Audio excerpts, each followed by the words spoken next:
ओम नमः शिवाय। आज सोमवारी एकादशी के दिन आइए सुनते हैं शिव जी और पार्वती जी की कथा। माता पार्वती शिव जी को पति के रूप में प्राप्त करने के लिए घोर तपस्या कर रही थी। उनके तप को देखकर देवताओं ने शिव जी से देवी की मनोकामना पूर्ण करने की प्रार्थना की। शिव जी ने पार्वती जी की परीक्षा लेने सप्त ऋषियों को भेजा।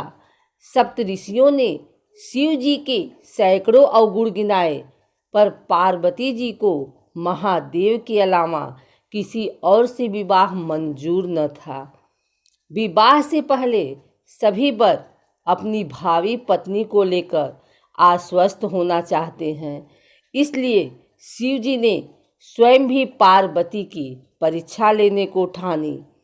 भगवान शंकर प्रकट हुए और पार्वती को वरदान देकर अंतर्ध्यान हुए। इतने में जहाँ वह तप कर रही थी, वहीं पास में तालाब में मगरमच्छ ने एक लड़के को पकड़ लिया। लड़का जान बचाने के लिए चिल्लाने लगा। पार्वती जी से उस बच्चे की चीख सुनी न गई। द्रवित हृदय होकर वह तालाब पर पहुंची। देखती है कि मगरमच्छ लड़के को तालाब के अंदर खींचकर ले जा रहा है। लड़के ने देवी को देखकर कहा, मेरी न तो माँ है, न बाप, न कोई मित्र। माता, आप मेरी रक्षा करें। पार्वती जी ने कहा, हे ग्राह, इस लड़के को छोड़ दो। मगरमच्छ बोला, दिन के छठे पहर में जो मुझे मिलता है उसे अपना आहार समझकर स्वीकार करना मेरा नियम है। ब्रह्मदेव ने दिन के छठे पहर इस लड़के को भेजा है, मैं इसे क्यों छोड़ूं? पार्वती जी ने विनती की, तुम इसे छोड़ दो, बदले में तुम्हें जो चाहिए वह मुझसे कहो। मगरमच्छ बोला, एक ही शर्त पर मैं इसे छोड़ सकता हूँ। आपने तप करके महादेव जी से जो वरदान लिया, यदि उस तप का फल मुझे दे दोगी तो मैं इसे छोड़ दूंगा। पार्वती जी तैयार हो गई।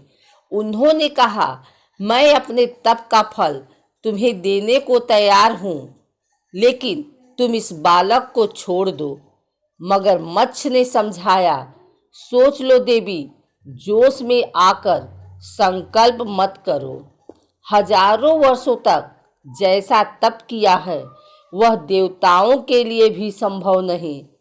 उसका सारा फल इस बालक के प्राणों के बदले चला जाएगा। पार्वती जी ने कहा, मेरा निश्चय पक्का है, मैं तुम्हें अपने तप का फल देती हूँ, तुम इसका जीवन दे दो। मगरमच्छ ने पार्वती जी से तप दान करने का संकल्प करवाया। तप का दान होते ही मगरमच्छ का देह तेज से चमकने लगा। मगर बोला, हे पार्वती, देखो, तप के प्रभाव से मैं तेजस्वी बन गया हूँ। तुमने जीवन भर की पूंजी एक बच्चे के लिए व्यर्थ कर दी। चाहो तो अपनी भूल सुधारने का एक मौका और दे सकता हूँ। पार्वती जी ने कहा, हे ग्राह, तब तो मैं पुनः कर सकती हूँ, किंतु यदि तुम इस लड़के को निगल जाते तो क्या इसका जीवन वापस मिल जाता? देखते ही देखते वह लड़का अदृश्य हो गया। मगरमच्छ लुप्त हो गया। पार्वती जी ने विचार किया, मैंने तप तो दान कर दिया है, अब पुनः तप आरंभ करती हूँ। पार्वती ने फिर से तप करने का संकल्प लिया। भगवान सदाशिव फिर से प्रकट होकर बोले, पार्वती, भला अब क्यों तप कर रही हो? पार्वती जी ने कहा, प्रभु, मैंने अपने तप का फल दान कर दिया है। आपको पति रूप में पाने के संकल्प के लिए मैं फिर से वैसा ही घोर तप कर आपको प्रसन्न करूंगी। महादेव बोले, मगरमच्छ और लड़के, दोनों रूपों में मैं ही था। तुम्हारा चित्त प्राणी मात्र में अपने सुख दुख का अनुभव करता है या नहीं, इसकी परीक्षा लेने को मैंने यह लीला रची। अनेक रूपों में दिखने वाला मैं एक ही एक हूँ। मैं अनेक शरीरों से अलग निर्विकार हूँ। तुमने अपना तप मुझे ही दिया है, इसलिए अब और तप करने की जरूरत नहीं है। उसके बाद भगवान शंकर बारात के साथ हिमांचल के यहाँ जाते हैं। हिमांचल उनकी आवभगत करते हैं। बारात तो विलक्षण थी। ऐसी बारात न किसी ने देखी और न देखेंगे। मदमस्त शिव के गढ़ और कोई मुखहीन, कोई विपुल मुख, भस्म लगाए हुए शिव जी। शंकर जी दूल्हा थे, लेकिन सांसारिक नहीं, वह अविनाशी और प्रलयंकर के रूप में थे। सब कहने लगे, दूल्हा भी कभी ऐसा होता है क्या? गले में सर्पहार, शरीर पर भस्म लपेटे हुए। उनको क्या पता था कि वह दूल्हे के नहीं बल्कि साक्षात शंकर जी के दर्शन कर रहे हैं। 3 दिन तक बारात ने वहां प्रवास किया। अब तो बारात कुछ घंटों की होती है, लेकिन शास्त्रीय परंपरा के अनुसार तब बारात कई दिन ठहरती थी। सारे मंगल कार्य विधि विधान से होते थे। पार्वती जी के साथ सखियां हंसी ठिठोली कर रही थी। सखियां मंगल गान कर रही हैं। सब लोग शंकर जी की जय जयकार कर रहे हैं। फिर आया फेरों का वक्त।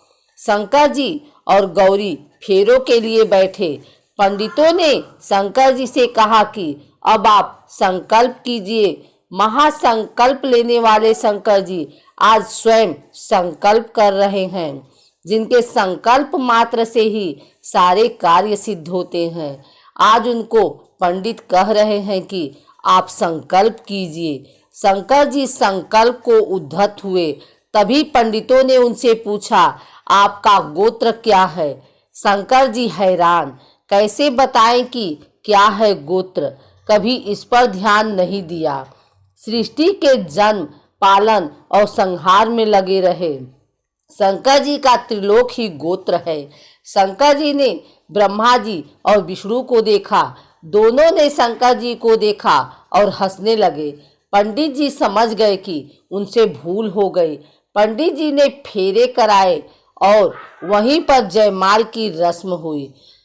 जयमाला कराने के शास्त्रीय विधान फेरों के बाद का है। पंडित जी ने बारी बारी से वचन कराए। शंकर और पार्वती जी ने पति धर्म और पत्नी धर्म का पालन करने के लिए वचन भरे। इस प्रकार भगवान शंकर का विवाह पार्वती जी के साथ संपन्न हुआ। बारात जब भी विदा की अनुमति मांगती, हिमांचल रोक देते, अभी थोड़ा रुको न, अभी थोड़ा रुको न। 3 दिन बाद बारात की तरफ से शंकर जी ने अनुमति मांगी तो हिमांचल ने और रोक लिया। हिमांचल बारात को नहीं रोक रहे थे, इसके पीछे उनका पितामह था। वह अपनी लाडली पार्वती को विदा करने का साहस नहीं कर पा रहे थे। करते भी कैसे, पिता का मोह होता ही ऐसा है। बाबुल के घर से विदाई के वक्त बहुत भावुक होते हैं।